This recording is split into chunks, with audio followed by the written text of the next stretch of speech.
Presidente da Câmara de Vereadores de Formosa é preso por suspeita de compra de produtos sem licitação. Essas são imagens da operação que prendeu Edmundo Dourado e também o controlador interno da Câmara, Humberto Serafim. Foram cumpridos ainda 5 mandados de busca e apreensão. Já estão no presídio de Planaltina de Goiás os primeiros 200 detentos transferidos do complexo prisional de Aparecida de Goiânia. Em Lusiânia, posto de combustíveis é assaltado e câmeras de segurança registram o roubo. Hoje a gente fala aqui no estúdio com a delegada Dilamar Castro sobre os números de violência doméstica contra mulheres. Você pode participar com a gente mandando a sua pergunta pelo nosso WhatsApp 984424000. E tem ainda a Semana do Brasil. Lojas aqui do entorno participam de programa do governo para intensificar as vendas durante o mês de setembro. O Jornal Anhanguera, primeira edição, já está no ar.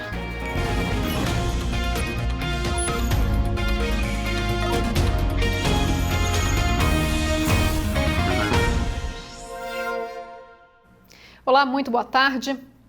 Foi preso hoje o presidente da Câmara de Vereadores de Formosa e o controlador interno. Os dois são suspeitos de associação criminosa e dispensa indevida de licitações. A operação é do Ministério Público do Estado de Goiás e da Polícia Civil.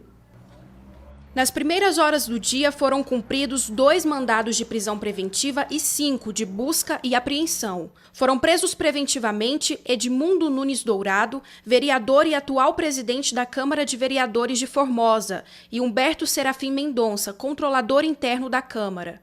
As buscas foram feitas ainda nas casas de Daniel da Silva Pereira e Karine Daniela Ribeiro da Silva, ambos ligados à empresa Max Distribuidor. Outras 5 pessoas também devem responder à ação. A suspeita, segundo o Ministério Público, é que nos anos de 2016, 2018 e 2019, o presidente da Câmara, Edmundo Dourado, adquiriu produtos e mercadorias da empresa sem licitação para favorecer amigos.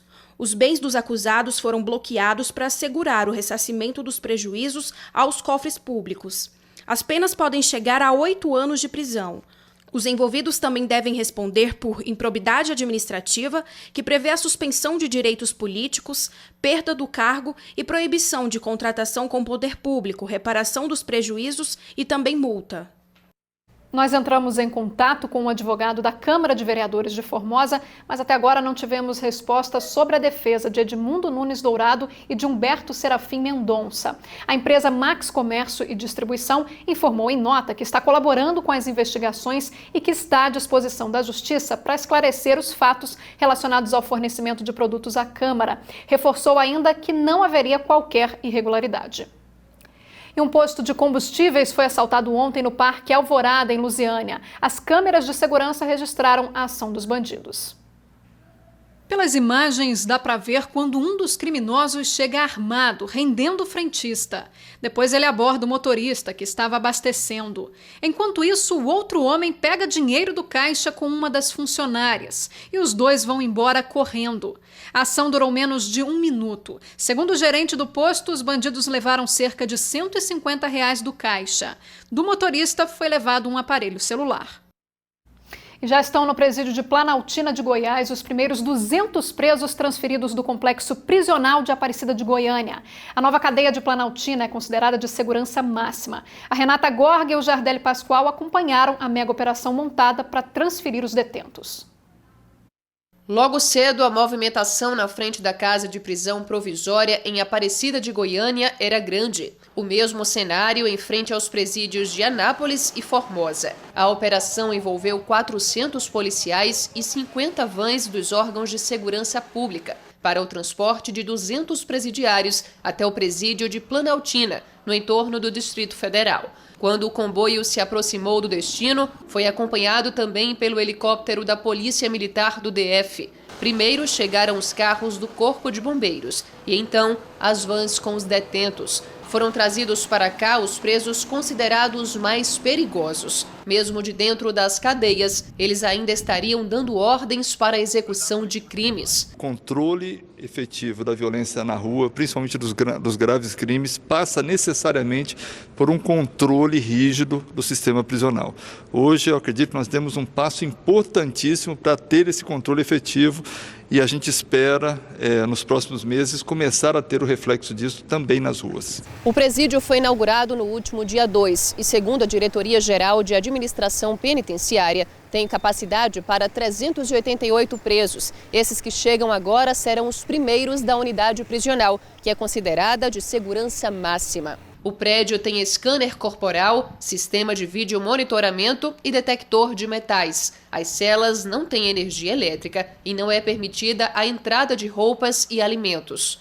O preso só pode entrar com a roupa íntima, o resto o Estado está dando tudo. Lá não entra sabonete, lá não entra pasta de dente, lá não entra escova, não entra nada. É um presídio controlado pelo Estado, totalmente controlado pelo Estado. A Diretoria-Geral de Administração Penitenciária informou que a operação correu dentro do programado, sem imprevistos. E ontem um carro capotou na BR-040 na entrada de Cidade Ocidental. O veículo ainda bateu contra um caminhão que transportava gás. Ninguém ficou ferido. A cena chamou a atenção de quem passava pela BR. Por sorte, segundo o Corpo de Bombeiros, o motorista não teve nenhum ferimento aparente e se negou a ir ao hospital. Segundo testemunhas, o rapaz fazia manobras perigosas na estrada, cortando outros veículos e acabou perdendo o controle da direção. Os bombeiros informaram que, após capotar, o carro atingiu este caminhão que transportava mais de 200 botijões de gás, mais da metade cheios. O motorista, que também não se feriu, contou que havia saído do Jardim Gá, em Lusiânia, e seguia para Valparaíso, quando sentiu a batida na parte de trás do caminhão. A Polícia Rodoviária Federal esteve no local e fez o teste do bafômetro. O exame apontou que nenhum dos motoristas havia bebido. E agora eu recebo aqui no estúdio a delegada Dilamar Castro, da Delegacia Especializada de Atendimento à Mulher, que vai falar com a gente sobre o aumento da violência contra a mulher. Dados do Anuário Brasileiro de Segurança Pública apontam que as mulheres continuam sofrendo com a violência doméstica, estupro e feminicídio. Dilamar, boa tarde para você, obrigada pela sua participação. Dilamar, nesses dados aí que a gente viu, anunciaram que foram 180 casos de estupro por dia registrados no país no ano de 2018. Aqui na nossa região, esse número ele preocupa também ou ainda não? Olha, existe o número, realmente ele chama atenção na região, é de um modo geral no país inteiro. E o que a gente percebe pelas nossas ocorrências é que essa violência sexual, ela é ocorrida dentro de casa. Então, os agressores, são pessoas conhecidas da vítima. E aí, como se faz para prevenir, então? Se não é um caso, de policiamento nas ruas, se isso está acontecendo dentro das famílias, qual o trabalho que é feito para prevenir? Olha, o trabalho é a conscientização da vítima. Ela tem que ter, a mãe, quando coloca um novo parceiro dentro de casa, tem que saber como lidar com essa situação em relação às filhas, observar os filhos, observar sinais em que essa pessoa ela pode estar aí transmitindo com a intenção de cometer esse tipo de crime.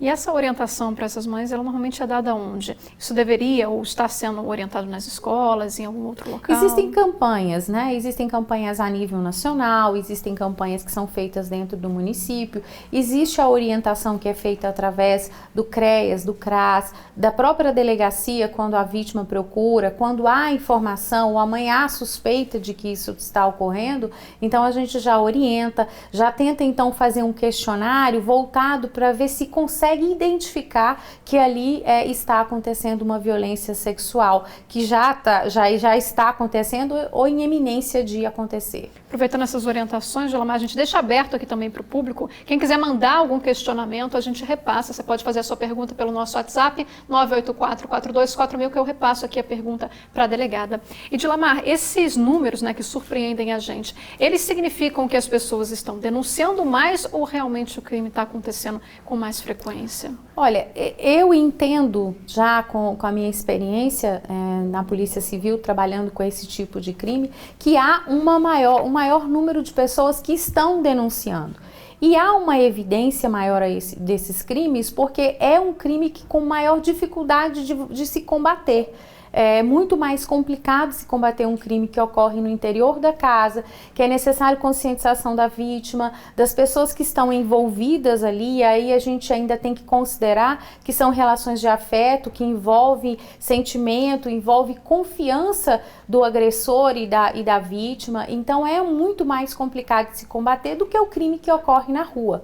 que de uma forma geral, com a prevenção, com o policiamento, com os crimes sendo investigados, você consegue coibir de uma forma mais eficaz. E Dilamara, a gente começou falando de casos de estupro, né? Mas também tem aí, dentro desse anuário que foi divulgado, tem também a violência domiciliar, a violência doméstica e também o próprio feminicídio. Mas todos esses são casos que normalmente acontecem dentro de casa, né? Sim, é o que eu volto a dizer. O crime que ocorre no interior de casa é muito mais complicado das forças policiais combater, da segurança pública combater, do que o crime que ocorre nas ruas, né? Então há uma necessidade da sociedade verificar e ter maneira de combater esse crime através da conscientização da vítima, através da educação nas escolas, que a gente vai conseguir combater isso a médio e longo prazo. A curto prazo é muito complicado, porque a cultura, às vezes a própria vítima não tem coragem de denunciar. Ela entende que aquele momento de violência que ela vive, ele é momentâneo, que aquela pessoa merece uma nova chance sempre. Então, todos esses fatores, até a mesma religião, acaba fazendo com que a vítima ela fique ali passando por vários anos sofrendo esse tipo de violência sem se conscientizar de que ela está sendo vítima de crime. E aí é onde culmina num feminicídio consumado ou tentado. O feminicídio normalmente já vem como uma consequência dessa violência doméstica, né? Pelo que vocês registram, imagino que seja difícil um feminicídio que não tenha tido um histórico anterior, né? Sim, o feminicídio normalmente tem um histórico anterior, mas nem sempre significa que a vítima esteve numa delegacia e registrou, porque ela foi adiando e foi dando chances até que essa violência ela vai só aumentando e aí acaba culminando numa violência que chega aí à morte dessa mulher. Dilamar, vou interromper o nosso bate-papo só um pouquinho, para que você acompanhe com a gente também uma reportagem que foi feita agora de manhã, porque os números do levantamento do Anuário Brasileiro de Segurança Pública demonstram que esse cenário de agressão contra as mulheres só está crescendo no país. Teve um aumento aí de quase 1% em relação a vários tipos de violência doméstica. Só aqui em Goiás, o número de vítimas no ano passado foi de quase 5 mil. A cada 2 minutos, uma mulher sofre violência doméstica no Brasil. O dado é do Anuário Brasileiro de Segurança Pública. Essa jovem faz parte da estatística. Foi casada por 9 anos e apanhou por todo esse tempo. Todos os dias. Era muito raro ter um dia que ele não batia. E não era só bater, era tirar sangue. Quantas vezes amanhecia com o rosto deformado? 263 mil mulheres sofreram algum tipo de agressão no Brasil no ano passado. Ainda de acordo com o levantamento do Anuário Brasileiro de Segurança Pública, mais de 5 mil vítimas são do Goiás. E em quase 90% dos casos, o agressor é o companheiro. Esta mulher está grávida de 6 meses. Ela conta que o ex-namorado é usuário de drogas, por isso terminou o relacionamento. Já ele não aceita e está ameaçando matar a moça. Ele fala pra mim que se me ver com outra pessoa, vai matar outra pessoa. Ele vai atrás de mim lá.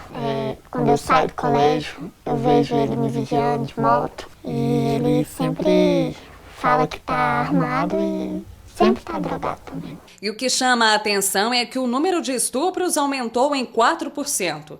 No ano passado, foram registrados 66 mil casos em todo o país, o que representa 180 registros por dia. Em Goiás, cerca de 3 mil mulheres foram vítimas de estupros. Quase 2 mil foram vítimas de feminicídio. As 2 mulheres que mostramos na reportagem denunciaram os agressores. Hoje, convive com medo e com trauma. Hoje eu posso dizer que hoje eu vivo. Eu tenho um trauma na minha vida tão grande que eu não consigo mais viver com ninguém. Eu não consigo ficar com ninguém. Dilamara, acompanhando aí a história dessas mulheres, a gente vê que algumas ainda denunciam, mas vivem com esse medo, né? O que fazer, por exemplo, num caso como esse, em que você termina um relacionamento, a pessoa continua insistindo, ameaçando, e você não tem mais paz em casa, o que a mulher pode fazer?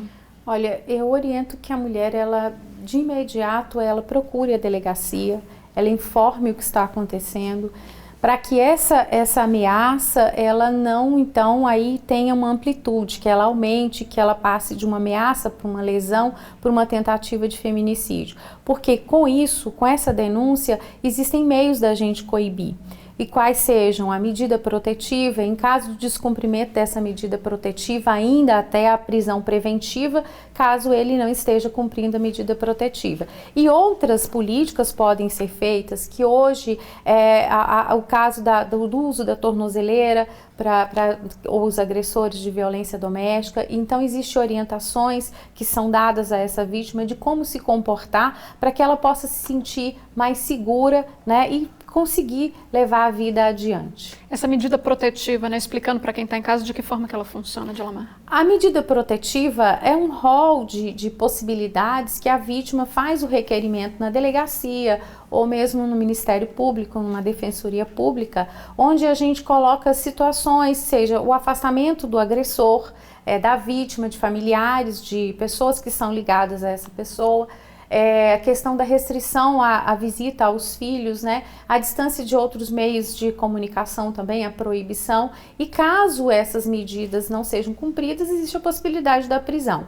A gente faz esse pedido, encaminha para o juiz, que hoje, muitas das vezes, no máximo em 48 horas, a gente tem uma resposta. Imediatamente o oficial de justiça intima esse autor acerca das medidas protetivas, que ele não pode descumprir, e hoje há a penalização do descumprimento, que é um crime passível também de prisão em flagrante do autor. Delegada, você falou aí da questão das visitas, né, do pai com os filhos, que eu acredito que seja uma preocupação das mulheres, né? Como é que fica essa visita quando ele está nessa medida protetiva? Ele pode continuar vendo os filhos? Não, existe também a possibilidade da suspensão dessa visita até ser regulamentada numa audiência que tem uma celeridade maior quando se trata de violência doméstica, nesse contexto.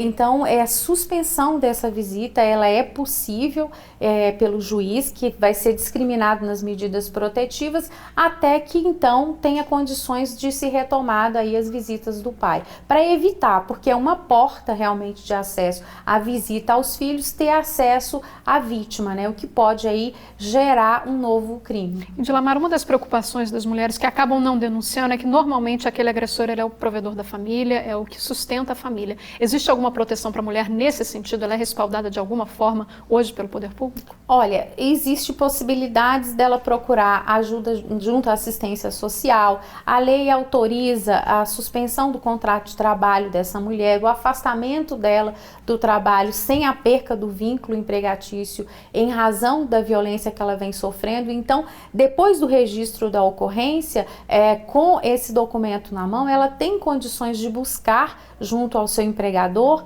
a possibilidade desse afastamento sem perder o vínculo trabalhista. E ainda a possibilidade de abrigamento em casas onde ela pode então ficar fora, assim, do local, um local onde esse autor não tenha acesso.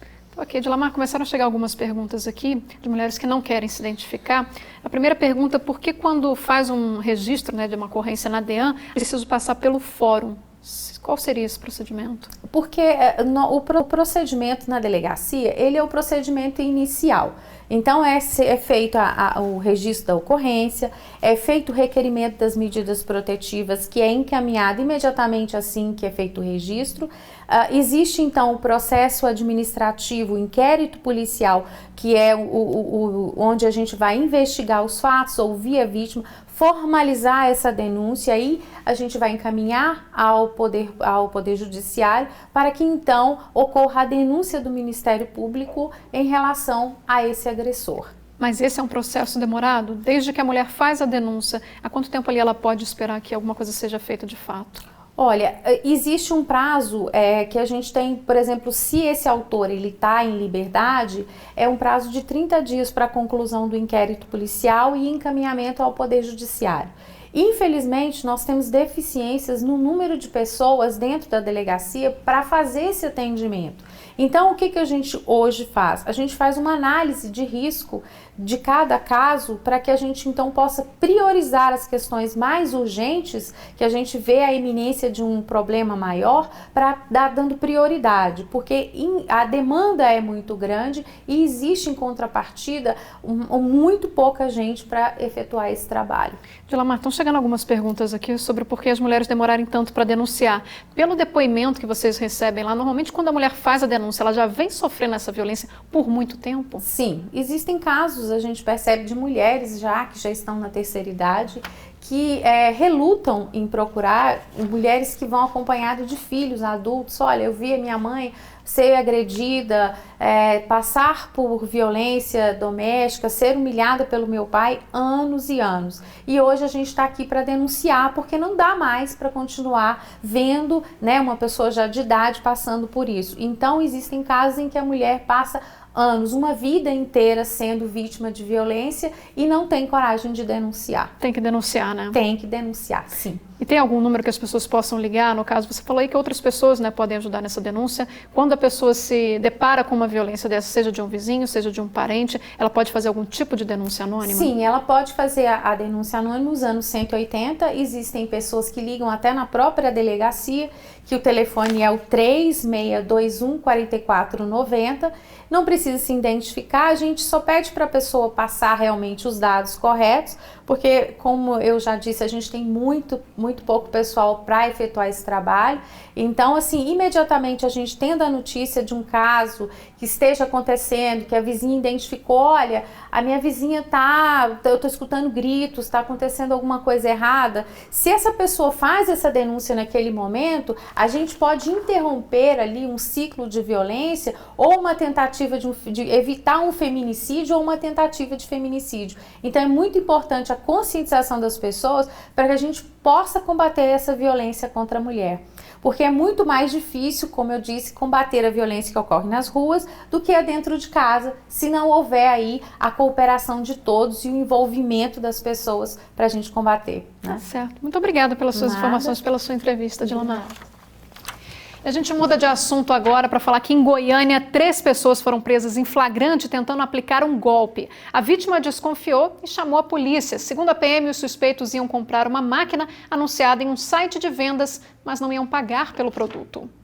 O Felipe anunciou uma máquina de costura industrial com um compressor em um site de vendas por R$ 7.200. Um casal se mostrou interessado e tentou fechar negócio. Na hora do pagamento, veio a surpresa. Ele fez um depósito com aquele envelope vazio e aí colocava no banco. Aí, para mim, aparecia que estava depositado, estava em andamento. O Felipe ficou desconfiado porque no aplicativo do banco o depósito não era confirmado e decidiu então esperar para entregar os produtos até o dinheiro cair na conta. Como isso não aconteceu, ele marcou um encontro com os suspeitos e chamou a polícia militar. O casal foi abordado no momento em que tentava levar a máquina e nada do dinheiro cair na conta.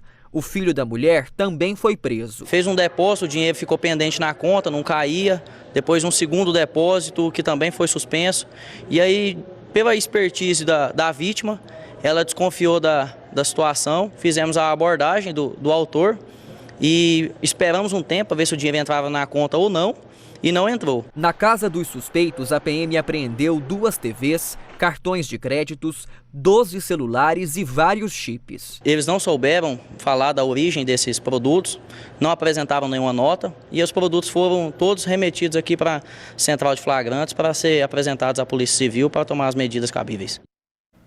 E veja a seguir, comerciantes da região aderem à Semana do Brasil. São descontos de até 70% para incentivar a movimentação do comércio no mês de setembro.